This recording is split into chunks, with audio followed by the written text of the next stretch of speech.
我刚才主持人也提到香港最后一期报纸，那么我先简单介绍最后一期报纸的这个发行情况。香港《苹果日报》以前平均每天是销售6万份，但最后一期销售了100万份，几乎是香港家家户户都买这份报纸，留作纪念。也许我理解的话，香港很多人是想留下这样的纪念给自己的后人，后代知道说他们的父辈以前也是有过言论自由和新闻自由的。所以当时6月24号，香港各报摊都排长队抢买香港《苹果日报》，那么有的报摊还限制说每个人只许买4份，这样的话才能保证大家都买到。这种场景啊，中共当年占领大陆各个大城市的时候从来没出现过，因为那时候大陆的新闻界很多人对共产党就像今天台湾一样，抱有种种不切实际的幻想。那今天的香港人阅尽沧桑，他们是看透了共产党的统治。那主持人这个刚才前面提到的，很多人在这个批评台湾的政党的时候，常常忘了一件事情：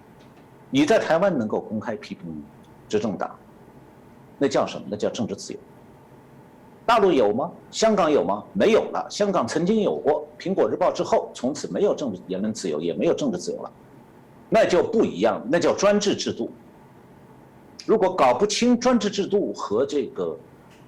自由社会、民主制度的区别，我觉得他应该回到大学重新念书去。那主持人刚才提到说，这个香港《苹果日报》最后一份报纸上刊登了香港《苹果日报》的告别书。那我现在介绍一下这个告别书实际上是用特刊的形式呢赠送给读者的，标题是“再会给港人的告别书”。这个特刊是回顾了1995年以来《苹果日报》曾经做过的关键这个头条，也回顾了报纸见证的海内外的新闻时刻。那么也介绍了26年《苹果日报》的发展史，见证了香港社会这个政治经济的社会脉动，也曝光了娱乐八卦。这份特刊也展示了多年来《苹果日报》获得新闻奖项的作品，希望能获得一个历史定位的自我审思。这个他们说呢，这个苹果呢是被人称为“赌果”的小报起步的，是在争议中摸索转型。这句话呢没有错的。最后是特刊上刊登了各界意见领袖的告别感言。它还有这份特刊上还有一个所谓香港的评论专栏，这个评是苹果的评论。但是呢，这是一言难尽的感慨。这篇最后的香港《苹果日报》的评论，用1995年6月20号香港《苹果日报》创刊第1期的首篇社论作为向香港人的告别。这些话是这样说的：我们属于香港，距离主权移交只有2年，生于动荡。苹果却像那些选择留下来的香港人一样，面对前景不明朗，尽管忐忑，仍抱有希望，对这片土地、这个家坚持不放弃。我们怕，但我们不愿意被恐惧所威吓。如果没有《苹果日报》的革新和冲击，香港报业可能早就步入绝境了。那么，《苹果日报》在告别书当中最后说：“苹果死亡，新闻自由是暴政的牺牲品。”也盼望暂时自由的同事尽早获释，可以回家与家人团聚。最后写的是：苹果被埋葬在泥里，种子却长成满树更大更美的苹果。永远爱你们，永远爱香港。在香港《苹果日报》被迫告别港人的这个令人伤感的时刻，我是在想说，但愿这不是中共绞杀自由社会言论自由的最后一次暴行啊！也相信台湾的观众会感同身受。需要说明的是，剿灭香港《苹果日报》不是中共在香港政治迫害的结束，而是政治迫害的开始。中共对一传媒集团的清算还在进行当中，包括后续案件的判刑，以及对一传媒被冻结资产的处置，现在正在步步紧逼。虽然呢，像这个支持苹果的香港民众以买报作为意见反抗的行动，但是呢，很多人也是痛心到无语，因为他们意识到言论自由彻底死亡了，香港人沦落成大陆一样的人了。当时6月17号，香港警方出动500人的时候，是完全一副这个如临大敌的状态。警方用词是叫做搜索犯罪现场。台湾能够想象一下吗？如果你们的某家报纸，仅仅是因为批评政府、批评行政当局、批评总统，然后被当作犯罪现场，这样出动几百个警察来搜查吗？香港警察按照中共的指令，不仅翻苹果日报桌上的东西，而且把几十台电脑和硬盘全部拿走了，然后根据这些资讯罗织罪名，又进一步逮捕了很多人。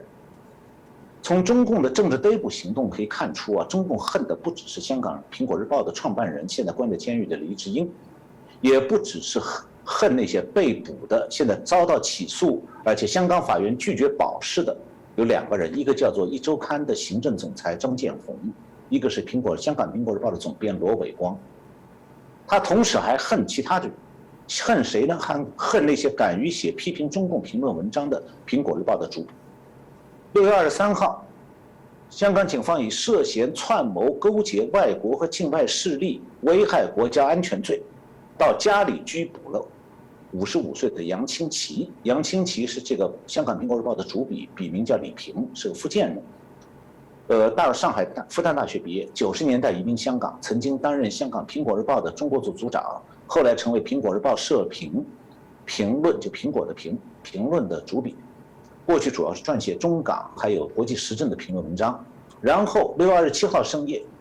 警方又在机场抓捕了香港日报前主笔、英文版执行总编辑57岁的冯伟光，他笔名叫卢峰。